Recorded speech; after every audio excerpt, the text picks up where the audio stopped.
Hi, welcome to Wisdom Wednesday with Dr. FineGrit. Here for you once again.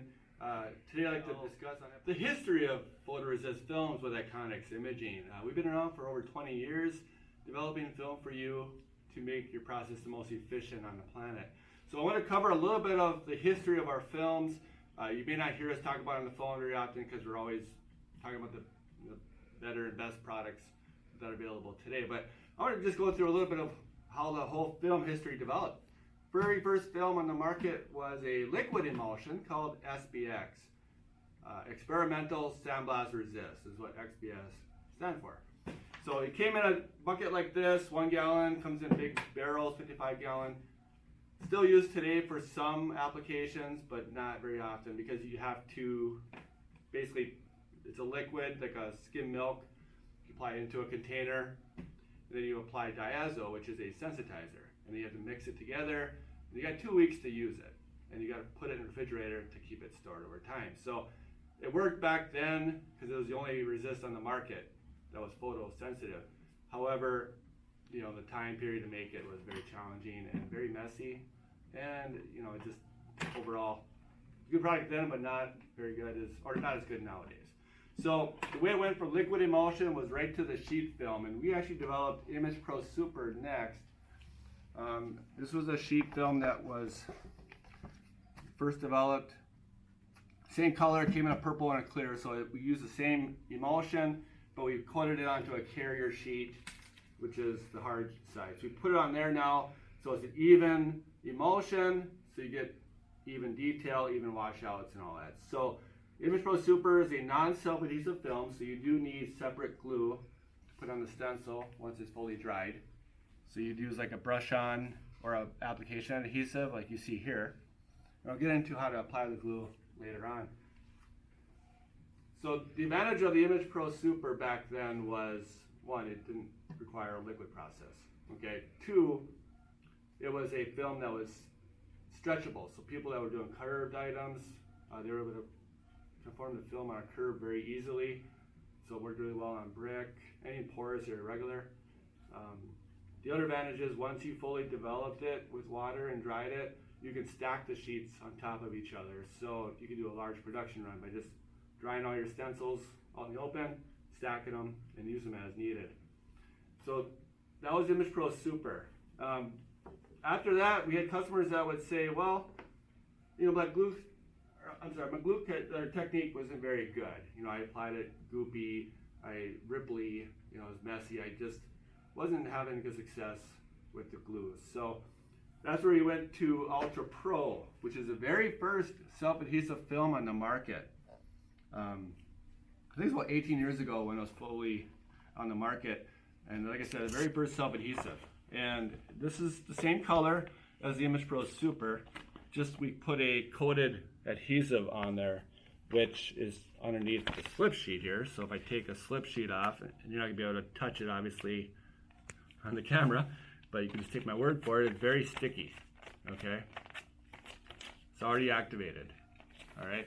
So that's what Ultra Pro is gonna do, is give you a very sticky film if you're doing sandstone or frosted glass, even, polished obviously, but it's a little more sticky to work with. So that was the very first self-adhesive. It comes in a 3 mil and 5 mil. After Ultra Pro, we had people that would say, well, it's sticky, I love it for a lot of applications, but I need a film that comes out easier because I have new people that come in. They got to be able to reposition the film if they put it on incorrectly.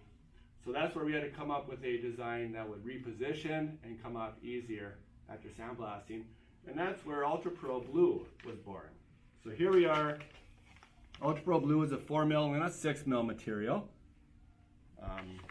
And here's how the material looks. Got the carrier and then the emulsion with the glue. So as you can see here, the difference between the Ultra Pro and the blue is the Ultra Pro had the slip sheet you had to remove prior to developing in water. So it's an extra step because it's sticky. It had to have a separate sheet to keep it from cleaning into one another. Blue doesn't have that sheet any longer, so it's less step in your process. So that was Ultra Pro Blue, repositionable. Also a little bit thicker film as well, so you can carve deeper into your substrate.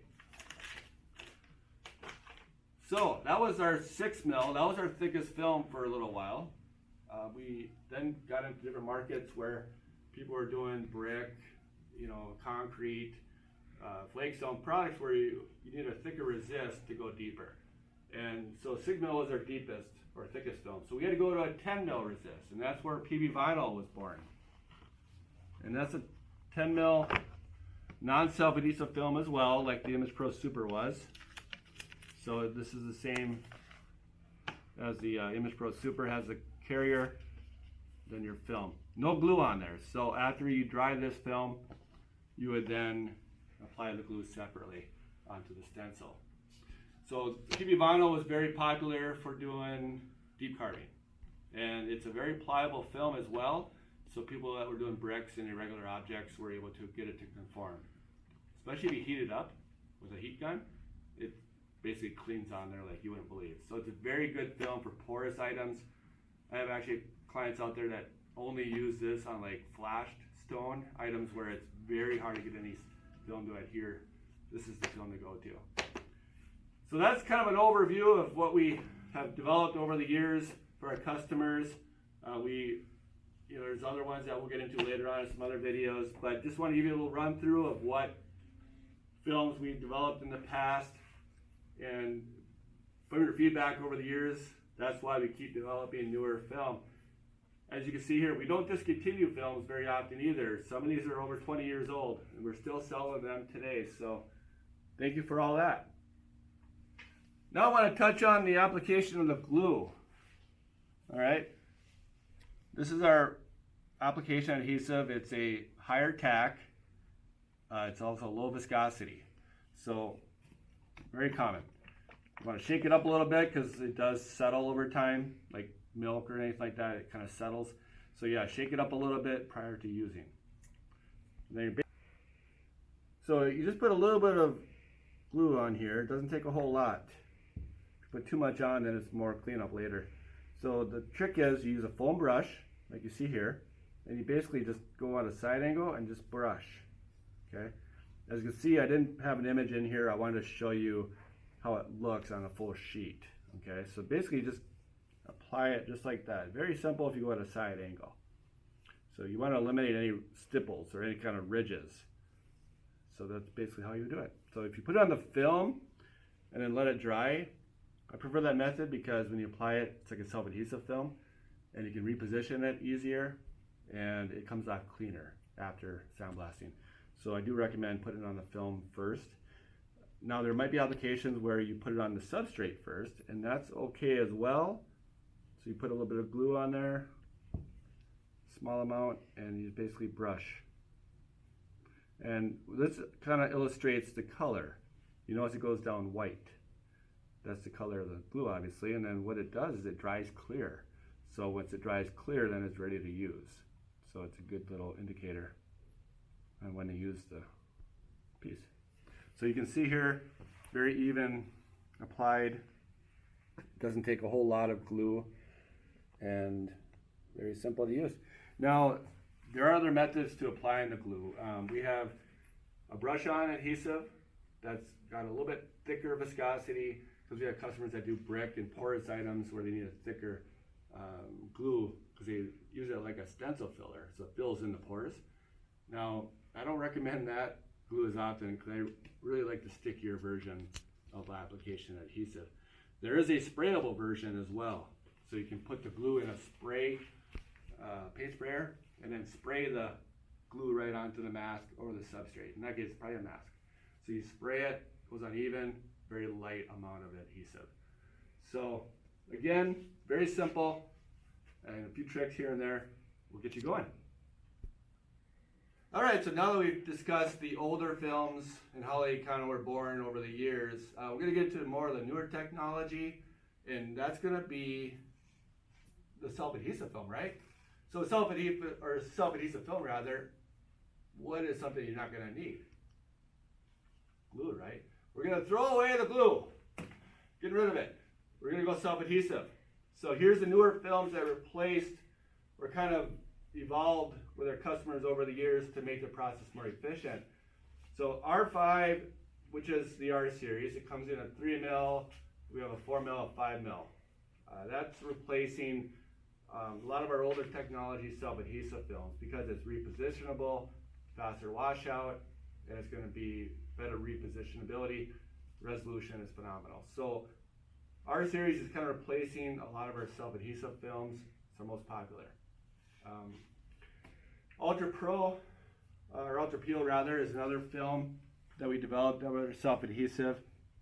The reason why Ultra Peel became popular was we had a lot of people in the market that were doing color filling, whether it's wine bottles, Yetis, polar camels, items that need a lot of color filling. So we needed a film that would peel even better than the R series, if that can ever happen. And it did. The Ultra Peel's got a special webbing in there, and it comes off in bigger chunks, and it's going to be a little bit more durable. So you can go deeper, so you can color fill a little bit better.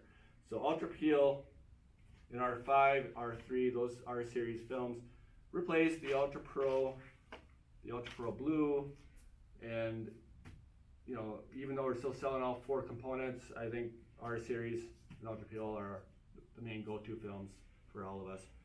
So those are the 2 most popular. I'm going to also cover a newer film that we developed over the last year, and that's MMX and MMHD. MMX is a self-adhesive film. So it replaced PB vinyl because that required glue, right? So we had customers that would, again, not like the glue because it, you know, you had the longer dry period. You had the issues where glue would be a little bit messy. So we put the glue on the film, self-adhesive, and it's a more durable film as well. You can use a 60 grit. You can go, you know, well over 100 pounds of pressure. It's a very durable mask for deep carving on stone.